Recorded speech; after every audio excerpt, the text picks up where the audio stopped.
Hello students. 16 अप्रैल 2024 के महत्वपूर्ण current affairs के सेशन में आपका स्वागत है। आज की क्लास में हम कुछ महत्वपूर्ण करंट अफेयर्स पर चर्चा करेंगे। कुछ इंपॉर्टेंट 16 अप्रैल 2024 की न्यूज पर चर्चा करेंगे जो एग्जाम पॉइंट ऑफ व्यू से काफी इंपॉर्टेंट न्यूज हो सकती है। तो शुरुआत करते हैं आज का session with some important news और करंट अफेयर्स। आज की क्लास की हम शुरुआत करेंगे अंतर्राष्ट्रीय समाचार के साथ। तो अंतर्राष्ट्रीय समाचार में हम इंटरनेशनल लेवल पर बन रहे कुछ इंपॉर्टेंट करंट अफेयर्स पर चर्चा करेंगे। किसी स्पेसिफिक ऑर्गेनाइजेशन से अगर कोई करंट अफेयर बनता है, कोई न्यूज बनती है, कोई अंतर्राष्ट्रीय संगठन है, उसने कोई एमओयू साइन किया है, दो कंट्रीज के बीच में अगर टाई अप हुआ है, एमओयू साइन किया गया, तो उससे रिलेटेड जितनी भी इंपॉर्टेंट न्यूज बनती है वो हम इस सेशन में अंतर्राष्ट्रीय समाचार में कवर करेंगे। सेकंड, हम डिस्कस करेंगे कुछ महत्वपूर्ण राष्ट्रीय समाचार। राष्ट्रीय समाचार में हम केंद्र सरकार के इनिशिएटिव्स एंड प्लान्स पर चर्चा करेंगे। थर्ड, राज्य समाचार डिस्कस करेंगे। तो राज्य सरकार की जो महत्वपूर्ण खबरें हैं, जो राज्य सरकार की महत्वपूर्ण न्यूज है, इनिशिएटिव एंड स्कीम्स है राज्य सरकार के, उनसे रिलेटेड अगर कोई महत्वपूर्ण करंट अफेयर्स बनता है तो उस पर चर्चा करेंगे। नेक्स्ट हो गया हमारे पुस्तक और लेखक। रिसेंट अगर कोई बुक अभी इनॉग्रेट की गई है, लॉन्च की गई है, उससे कोई न्यूज बन रही है या राइटर से रिलेटेड कोई न्यूज बन रही है तो उस पर हम चर्चा करेंगे। नेक्स्ट, पुरस्कार और मान्यताओं से रिलेटेड समाचार, अवार्ड्स एंड रिकॉग्निशन से अगर कोई न्यूज बनती है तो वो हम इसमें डिस्कस करेंगे।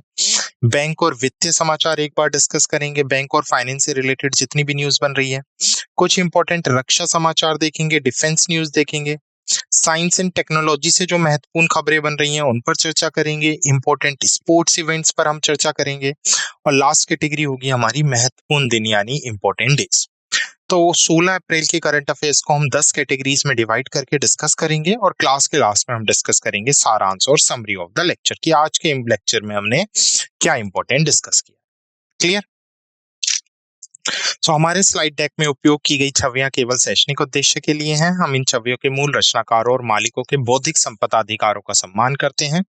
यदि आप इस डेक में इस्तेमाल की गई किसी भी छवि के मालिक हैं और आपको कोई चिंता या समस्या है तो कृपया साथी @iitk.ac.in पर हमसे संपर्क करें, हम छवियों को हटा देंगे। स्टार्ट करते हैं अपनी पहली news which is international news. तो इंटरनेशनल न्यूज के साथ हम आज शुरुआत करेंगे। तो सिंगापुर के प्रधानमंत्री हैं ली सियान लुंगू, जो अभी इस्तीफा देंगे और उप प्रधानमंत्री लॉरेंस वोक को वो सत्ता सौंपेंगे। 15 मई 2024 को बेसिकली सिंगापुर के प्रधानमंत्री ली सोन लुंग अपना पद छोड़ेंगे, वह सत्ता अपने उप प्रमुख लॉरेंस वोक को सौंप देंगे। ली सिन लुंग 2 दशकों से पद पर हैं। कोविड-19 महामारी द्वारा उत्पन्न चुनौतियों के बीच यह परिवर्तन आया है।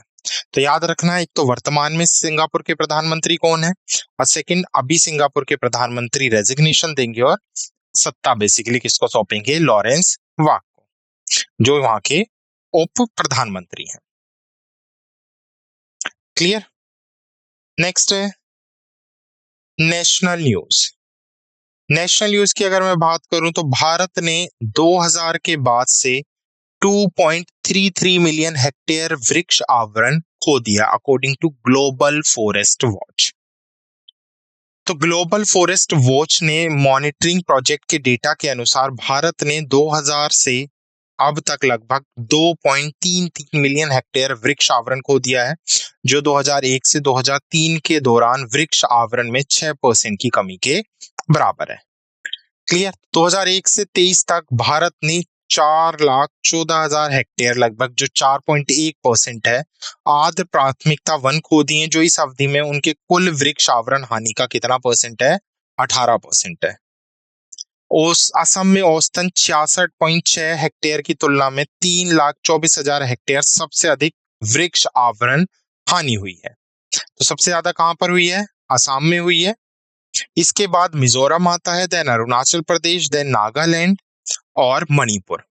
अरुणाचल प्रदेश में 6.11 मिलियन हेक्टेयर वृक्ष आवरण था, जो औसतन 957,000 हेक्टेयर की तुलना में सबसे अधिक था। इसके बाद असम, छत्तीसगढ़, केरल और ओडिशा का स्थान था। ग्लोबल फॉरेस्ट वॉच विश्व संसाधन संस्थान की एक पहल है, जिसे 2014 में गूगल, यूएसएआईडी और अन्य के साथ साझेदारी में शुरू किया गया था। क्लियर? नेक्स्ट नेशनल न्यूज है भारत 12 देशों में शामिल है जो दुनिया की 60% कुप्रबंधन प्लास्टिक कचरे के लिए जिम्मेदार है, अकॉर्डिंग टू ईए रिपोर्ट। तो ईए ने एक रिपोर्ट जारी की है, अर्थ एक्शन की 2024 की रिपोर्ट, जिसका नाम क्या है, प्लास्टिक ओवरशूज डे 5 सितंबर 2024, जिसके अनुसार भारत उन शीर्ष 12 देशों में शामिल है जो दुनिया की लगभग 60% कुप्रबंधित प्लास्टिक कचरे में योगदान करते हैं। 12 देशों में चीन, भारत, रूस, Brazil, Mexico, Vietnam, Iran, Indonesia, मिस्र, पाकिस्तान, संयुक्त राज्य अमेरिका और तुर्की हैं। भारत में प्रति व्यक्ति प्लास्टिक कचरे का उत्पादन प्रति वर्ष 8 किलोग्राम है, जो दुनिया में सबसे कम है। प्लास्टिक ओवरशूज डे उस दिन को दर्शाता है जब प्लास्टिक कचरा प्रबंधन क्षमता को पार कर जाता है, जिससे पर्यावरण प्रदूषण होता है। 2024 के लिए वैश्विक प्लास्टिक ओवरशूज डे 5 सितंबर 2024 को होने का अनुमान है और भारत का प्लास्टिक ओवरशूज डे 23 अप्रैल 2024 को होने की उम्मीद है। ईए अर्थ एक्शन एक गैर लाभकारी संगठन है जो पर्यावरण अनुसंधान, परामर्श और समाधान प्रदान करता है, जिसका मुख्यालय अगर मैं बात करूं तो कहां पर है, स्विट्जरलैंड में स्थित है। और इसे कब स्टैब्लिश किया गया था? ईए जो अर्थ एक्शन है इसको स्टैब्लिश किया गया था 2013 में। क्लियर? ओके, सो याद रखना, भारत जो प्लास्टिक मिसमैनेजमेंट है उसमें टॉप 12 देश में शामिल हो गया है। नेक्स्ट न्यूज की अगर मैं बात करूं, नेशनल न्यूज है। Ministry of agriculture and family farmers welfare ने बागवानी किसान को सब्सिडी वितरण करने के लिए सीडीबी सुरक्षा डिजिटल प्लेटफॉर्म पेश किया है। तो कृषि एवं किसान कल्याण मंत्रालय ने क्लस्टर विकास कार्यक्रम के तहत बागानी किसानों को सब्सिडी वितरित करने के लिए सीडीपी सुरक्षा नामक एक डिजिटल प्लेटफॉर्म लॉन्च किया है। सीडीपी सुरक्षा किसानों के बैंक खातों में सब्सिडी को तुरंत वितरित करने के लिए भारतीय राष्ट्रीय भुगतान निगम के ई रूपी वाउचर का उपयोग करेगा। प्लेटफॉर्म पीएम किसान के साथ डेटाबेस, एनआईसी के क्लाउड आधारित सर्वर स्पेस, यूआईडीआई सत्यापन, ई रूपी एकीकरण, स्थानीय सरकार निर्देशिका, सामग्री प्रबंधन प्रणाली, जियो टैगिंग और जियो फेंसिंग को एकीकृत करता है। किसान अपनी आवश्यकताओं के अनुसार बीज, पौधे जैसे रोपण सामग्री का ऑर्डर कर सकते हैं और लागत का अपना हिस्सा चुका सकते हैं, जिसमें भारत सरकार द्वारा दी जाने वाली सब्सिडी की राशि स्क्रीन पर दिखाई देगी और एक ई वाउचर उत्पन्न होगा। ई रूपी वाउचर एक बार उपयोग होने वाला भुगतान तंत्र है, जिसे ई रूपी स्वीकार करने वाले व्यापारियों पर बिना कार्ड, डिजिटल भुगतान ऐप या इंटरनेट बैंकिंग एक्सेस के बनाया जा सकता है। तो याद रखना है, सीडीपी सुरक्षा डिजिटल प्लेटफॉर्म किसके थ्रू लॉन्च किया गया है? Ministry of agriculture and farmer welfare के थ्रू, ताकि जो हॉर्टिकल्चर फार्मर्स हैं, जो बागानी किसान हैं, उनको सब्सिडी वितरित की जा सके। डन। नेक्स्ट स्टेट न्यूज है। बेसिकली उत्तर प्रदेश के चित्रकूट का शानदार कांच का स्काई वॉक पुल। तो उत्तर प्रदेश के चित्रकूट में क्या स्टैब्लिश किया गया है? जो कांच का स्काई वॉक पुल है उसका अनावरण किया गया है। चित्रकूट में तुलसी शबरी जलप्रपात पर पुल स्थित है। यह भगवान राम के धनुष और बाण की तरह आकार का है। संरचना के एक प्रमुख पारिस्थितिक पर्यटन गंतव्य बनाने की ये उम्मीद है। क्लियर? नेक्स्ट स्टेट न्यूज है। अरुणाचल प्रदेश की निशी जनजाति द्वारा मनाया जाने वाला लोंगसे फेस्टिवल। तो लोंगते त्योहार बहुत इंपॉर्टेंट फेस्टिवल है। डायरेक्ट पूछ लिया है किस स्टेट में सेलिब्रेट किया जाता है, तो जो लोंगते फेस्टिवल है ये कहां पर मनाया जाता है? इसे अरुणाचल प्रदेश में सेलिब्रेट किया जाता है बाय नीशी ट्राइब। तो अरुणाचल प्रदेश में नीशी जनजाति लोंगते त्योहार मनाती है। लोंगते जनजाति के सबसे बड़े सांस्कृतिक आयोजनों में से एक है। पर्व में पशुओं की बलि निषिद्ध है। वेदी को सजावटी सफेद पंख और बांस की सजावटों से सजाया जाता है। तो आपको सिंपली याद रखना, लोंगते फेस्टिवल कहां का है? अरुणाचल प्रदेश का है। नेक्स्ट है बुक्स एंड ऑथर से। आधुनिक गोवा के निर्माता, मेकर ऑफ मॉडर्न गोवा। तो प्रताप सिंह राणे की अनकही कहानी विजया देवी राणे द्वारा लिखित। तो प्रताप सिंह राणे की ये अनकही कहानियां हैं, बेसिकली अनटोल्ड स्टोरीज हैं, जिसको किसने लिखा है इस बुक को? विजया देवी राणा ने।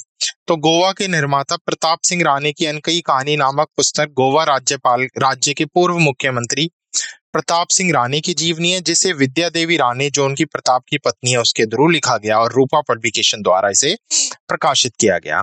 प्रताप का राजनीतिक करियर 50 वर्षों से अधिक का था और उन्होंने विधानसभा के सदस्य के रूप में 11 लगातार चुनाव जीतने का रिकॉर्ड भी बनाया है।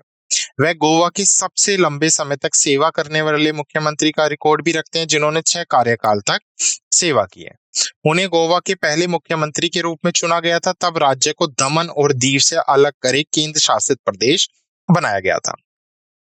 प्रताप सिंह राणे ने 1984 में पणजी गोवा में गोवा विश्वविद्यालय की भी स्थापना की है।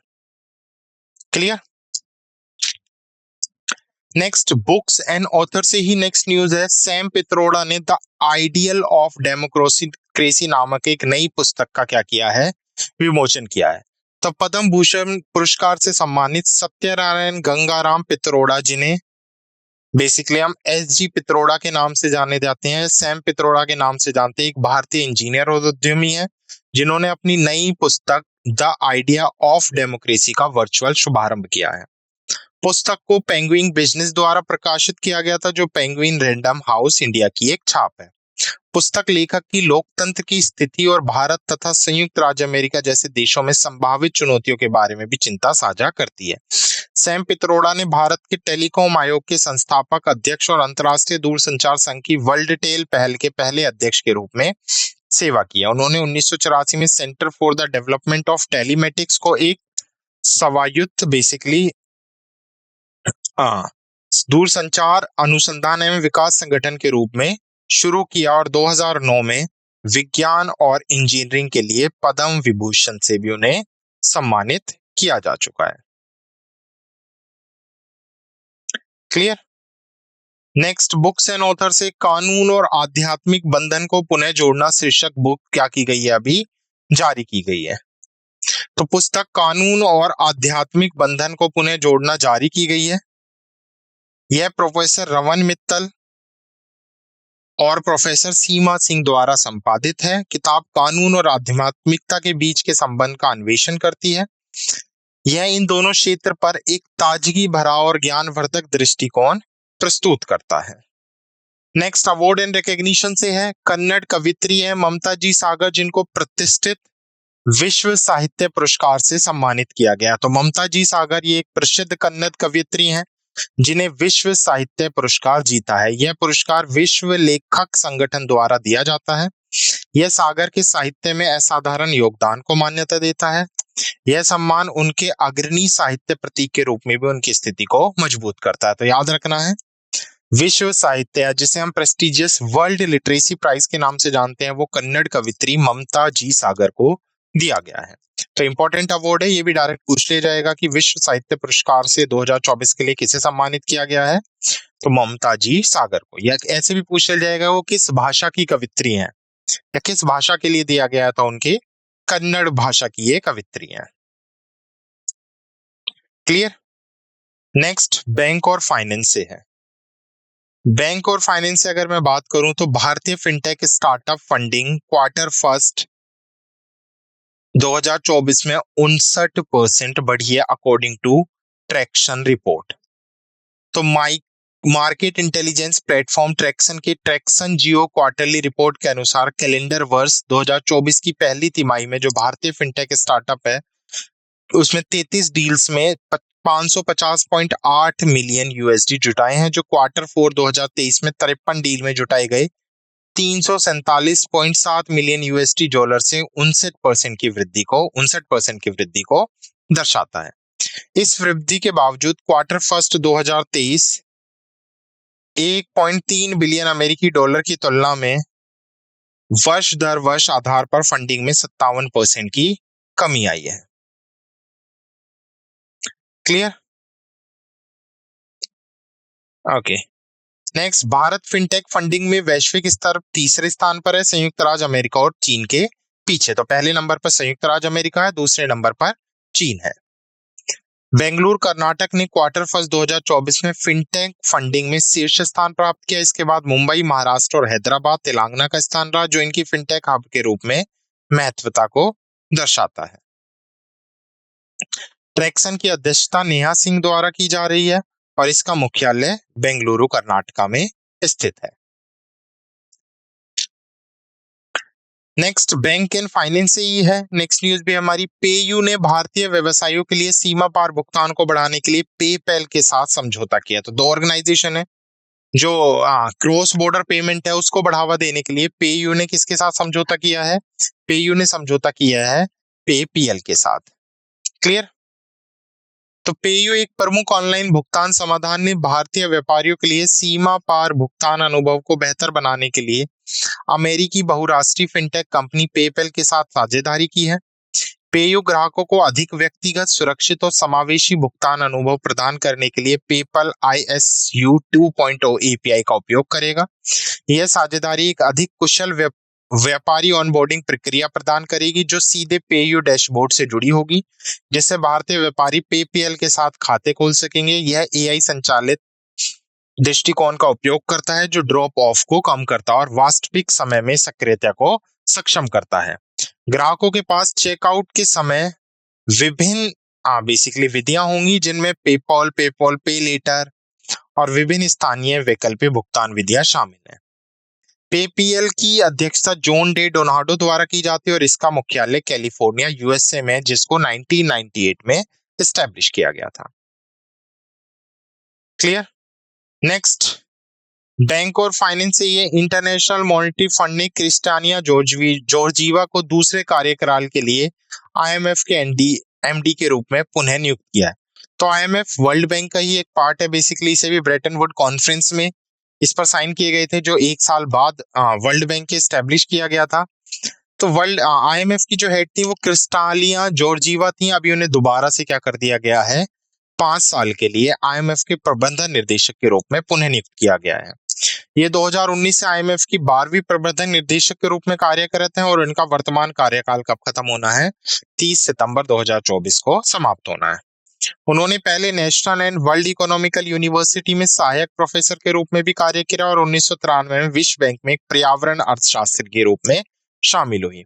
जॉर्जीवा ने नवंबर 2014 से दिसंबर 2016 तक यूरोपियन आयोग की उपाध्यक्ष के रूप में और जनवरी 17 से 19 तक विश्व बैंक की मुख्य कार्यकारी अधिकारी के रूप में सेवा की है।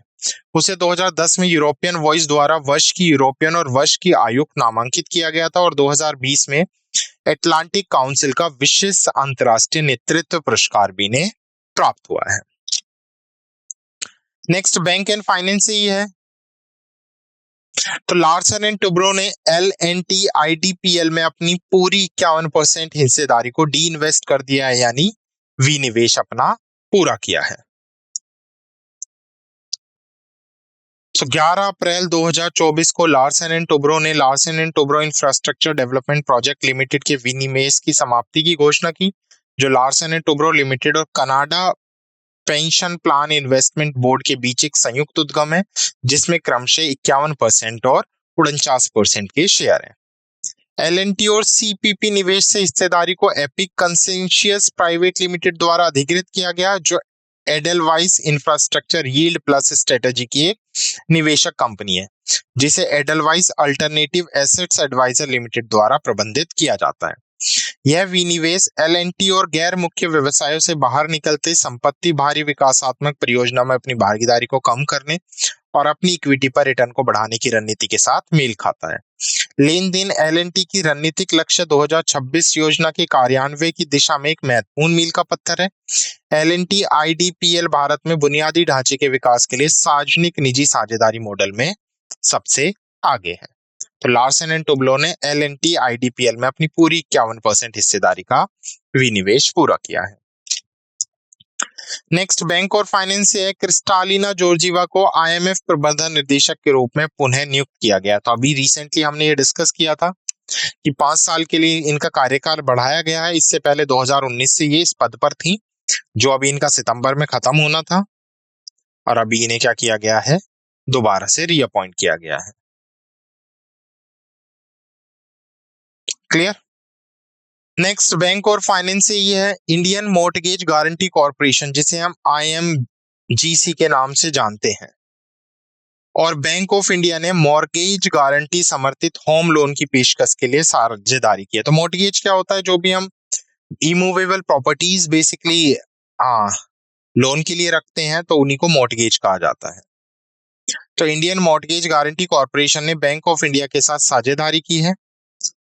ये बंधन गारंटेड समर्थित गृह ऋण उत्पाद पेश करेंगे। इसका उद्देश्य किफायती आवास क्षेत्र में गृह स्वामित्व की पहुंच को बढ़ाना है। नेक्स्ट बैंक एंड फाइनेंस से ये है भारत थोक मूल्य सूचकांक, जिसे हम होलसेल प्राइस इंडेक्स के बारे में डिस्कस करते हैं। तो मार्च 2024, तो मार्च 2024 में भारत के थोक मूल्य सूचकांक में 0.53% की सकारात्मक मुद्रास्फीति दर देखी गई है। इसकी तुलना मार्च 2023 से की जाती है। मुद्रास्फीति खाद्य वस्तुओं, बिजली, कच्चे पेट्रोलियम और प्राकृतिक गैस, मशीनरी और उपकरण और अन्य विनिर्माण क्षेत्रों में बढ़ती हुई कीमतों के कारण थी। तो याद रखना है भारत थोक मूल्य सूचकांक report 2024। Clear. Next bank and finance से ये नेक्स्ट न्यूज में हमारी भारत का व्यापार प्रदर्शन मार्च 2024 एक व्यापक विश्लेषण। तो भारत का वस्त्र निर्यात मार्च 2024 में 41.68 बिलियन के साथ 12 महीने के उच्चतम स्तर पर पहुंच गया है। पिछले वर्ष की तुलना में 0.67% की मामूली कमी के बावजूद ये एक महत्वपूर्ण उपलब्धि है। माल व्यापार घाटा घटकर 15.6 अरब डॉलर हो गया है, जो 11 महीने में सबसे कम है। सोने के आयात में 53.6% की महत्वपूर्ण गिरावट और चांदी के आयात में 10,059% की वृद्धि ने इस वृद्धि में योगदान दिया है। क्लियर। नेक्स्ट बैंक और फाइनेंस से ये भारत का व्यापार घाटा, जो भारत का ट्रेड डेफिसिट है, वो 11 महीने के निचले स्तर पर पहुंच गया है। सो भारत का वस्तु व्यापार घाटा मार्च में 15.60 बिलियन यूएस डॉलर के निचले स्तर पर पहुंचा है। 2024 के लिए वार्षिक घाटा घटकर 240.2 बिलियन यूएसडी डॉलर हो गया है। यह गिरावट भारत द्वारा रणनीतिक रूप से अपने विदेशी खरीद को कम करने के कारण है। अर्थशास्त्रियों ने प्रारंभ में मार्च के घाटे का अनुमान 18.55 बिलियन लगाए यूएसडी डॉलर लगाया था। नेक्स्ट बैंक और फाइनेंस से ही है नेक्स्ट न्यूज भी हमारी। अभी एलआईसी ने क्या किया है, हिंदुस्तान यूनिलीवर में इक्विटी हिस्सेदारी को 5% से बढ़ाया है। तो भारतीय जीवन बीमा निगम ने हिंदुस्तान यूनिलीवर लिमिटेड में अपनी हिस्सेदारी बढ़ा दी है। एलआईसी की हिस्सेदारी एचयूएल में 4.99% से बढ़कर 5.01% हो गई है। खुले बाजार में 305,000 इक्विटी शेयर की खरीद में वृद्धि शामिल है।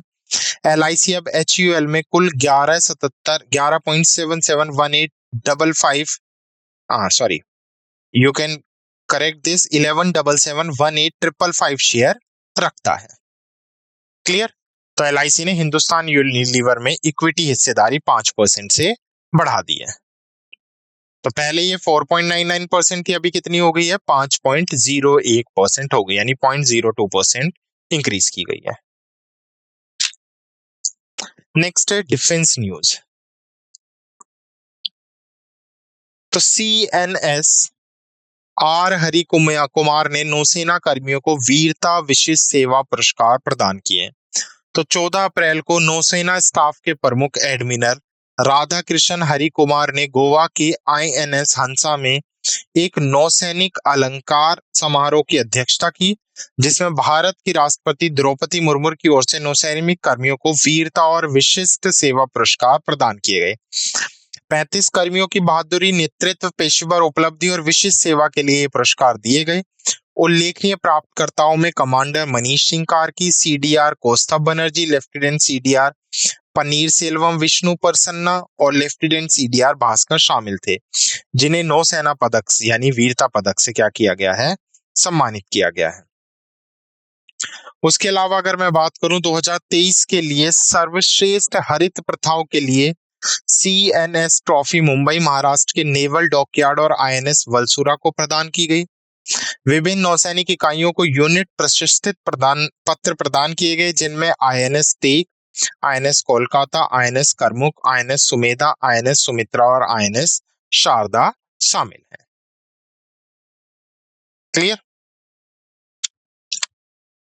नेक्स्ट डिफेंस न्यूज है। तो डीआरडीओ और भारतीय सेना ने पीएमएटीजीएम, अब इसका मतलब क्या है? Portable anti tank guided missile. तो ये man portable anti tank guided missile है। इन हथियार प्रणाली की उड़ान प्रशिक्षण सफलतापूर्वक कर लिए हैं। तो 13 अप्रैल 2024 को भारतीय सेना और रक्षा अनुसंधान एवं विकास संगठन ने राजस्थान के जैसलमेर जिले में पोखरन फील्ड फायरिंग रेंज में man portable anti tank guided missile weapon system के वॉरहेड उड़ान परीक्षण सफलतापूर्वक किए हैं।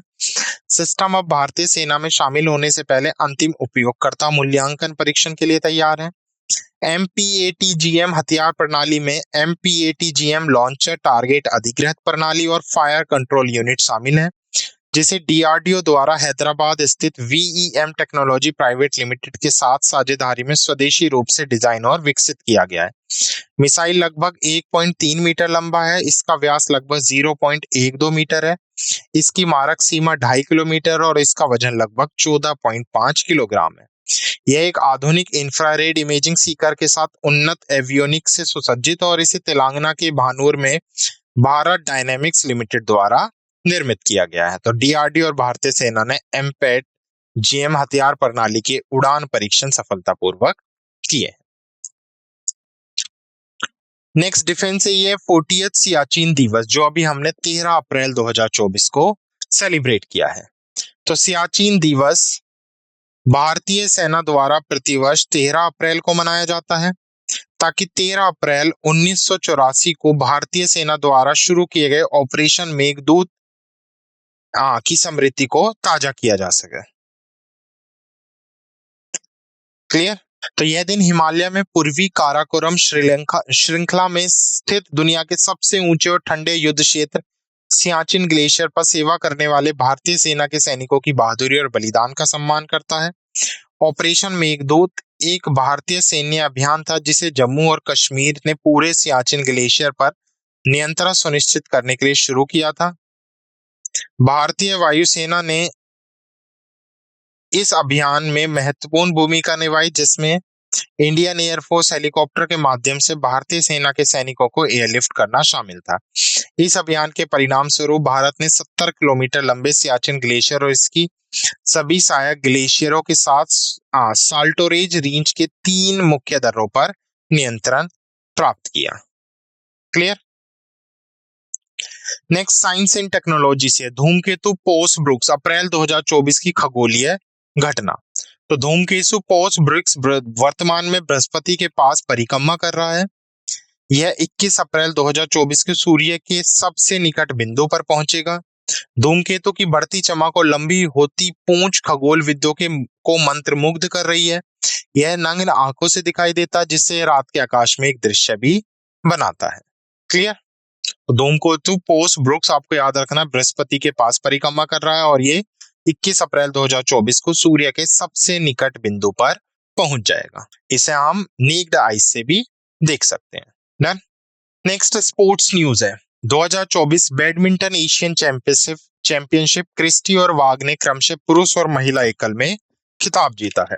सो इंडोनेशिया के जोनाथ क्रिस्टी ने पुरुष एकल खिताब जीता और चीन की वांग झी यिंग ने चीन के निगबो में आयोजित बैडमिंटन एशियन चैंपियनशिप 2024 में महिला एकल खिताब जीत लिया है।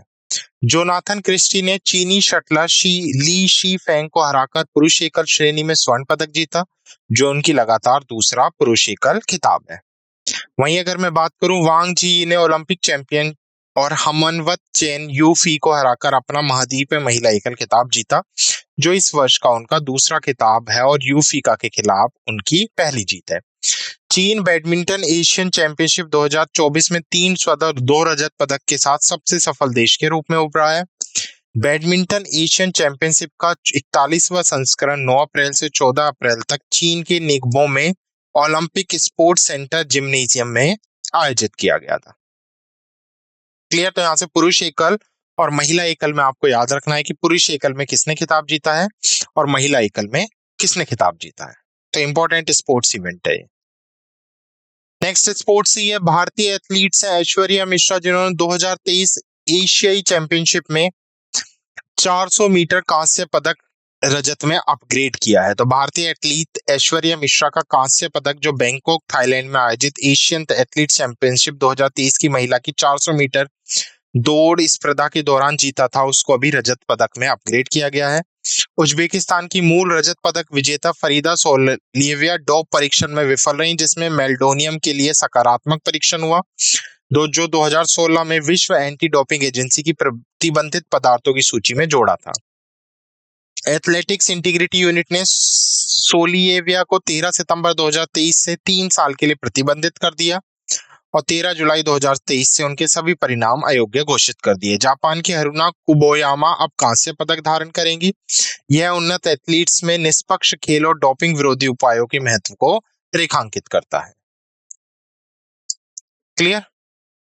नेक्स्ट स्पोर्ट्स न्यूज है। नेपाली क्रिकेटर हैं दीपेंद्र सिंह एरी ने 1 ओवर में 6 छक्के मारकर एथलीट्स क्लब में वो शामिल हो गए हैं। तो यह उपलब्धि एसीसी पुरुष T20I प्रीमियर कप के कतर के खिलाफ मुकाबले के दौरान की गई। एरी युवराज सिंह और किरोन पोर्ट की विशिष्ट कंपनी में शामिल हो गए हैं। वे अब इस अद्भुत शक्ति और सटीकता के प्रदर्शन के लिए इतिहास की पुस्तकों का हिस्सा है। नेक्स्ट स्पोर्ट्स न्यूज से अगर मैं बात करूं तो लिथुआनियो डिस्कन थ्रोअर माइकोलास अलेकना ने पुरुषों का लंबे समय से चले आ रहा विश्व रिकॉर्ड तोड़ा है। तो लिथुआनियो की माइकोल्स अलेकना ने पुरुष के डिस्कस थ्रो में विश्व रिकॉर्ड तोड़ा है। रिकॉर्ड रोमानो ने ओकलाहोम थ्रो सीरीज बैठक में स्थापित किया था।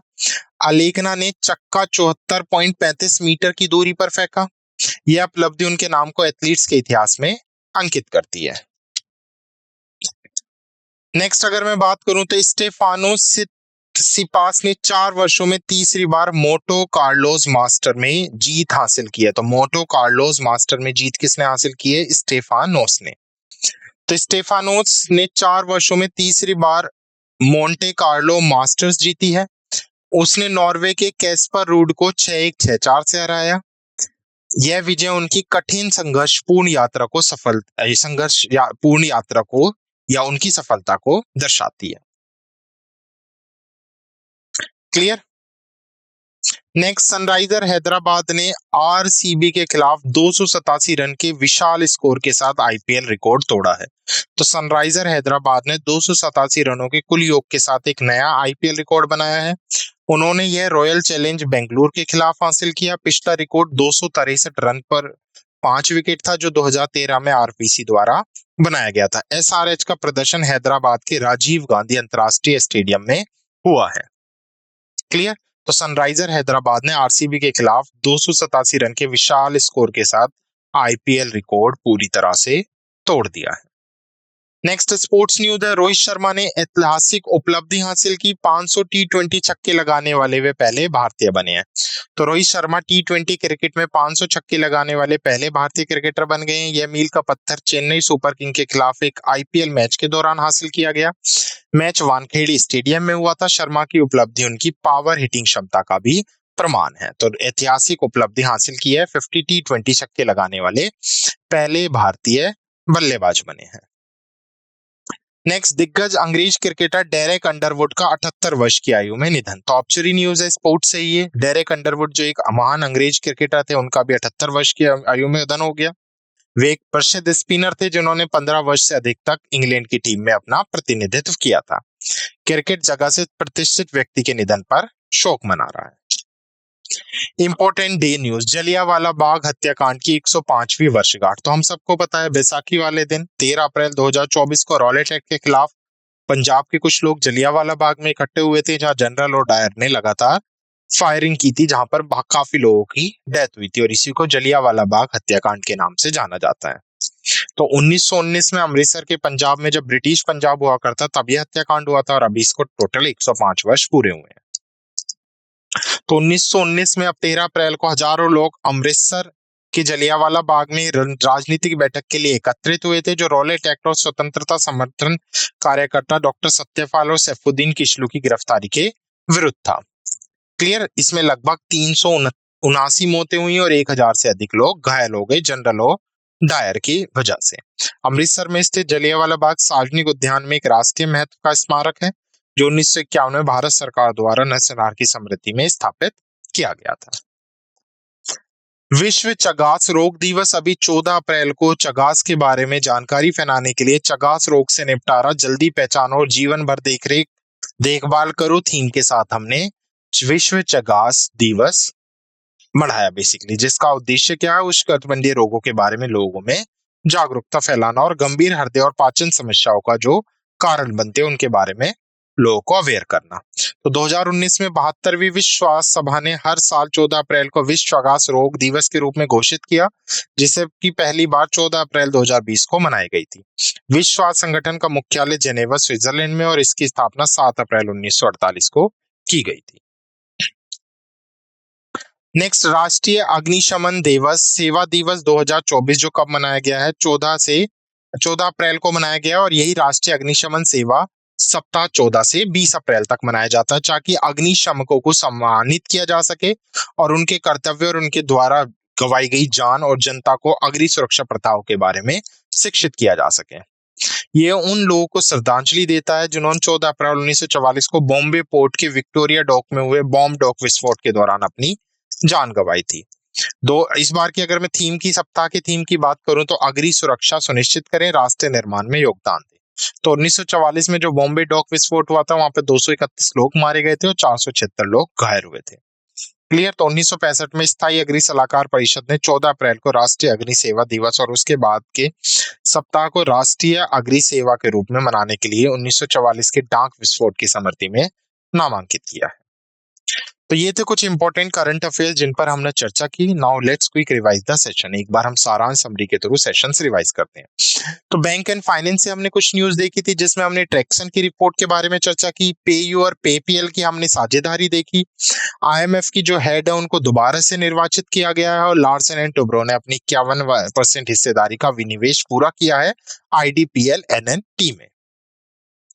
उसके साथ साथ हमने थोक मूल्य सूचकांक रिपोर्ट देखी 2024 की। मार्च 2024 में भारत का व्यापार प्रदर्शन देखा। भारत का व्यापार घाटा 11 महीने के निचले स्तर पर पहुंचा।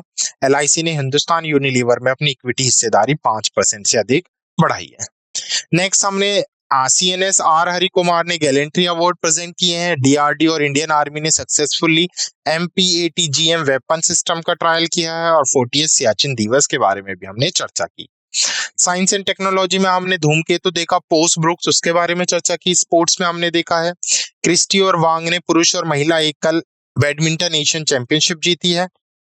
उसके साथ साथ ऐश्वर्या मिश्रा जो भारतीय एथलीट्स हैं उन्होंने 400 मीटर कांस्य पदक उनका रजत पदक में अपग्रेड किया गया है।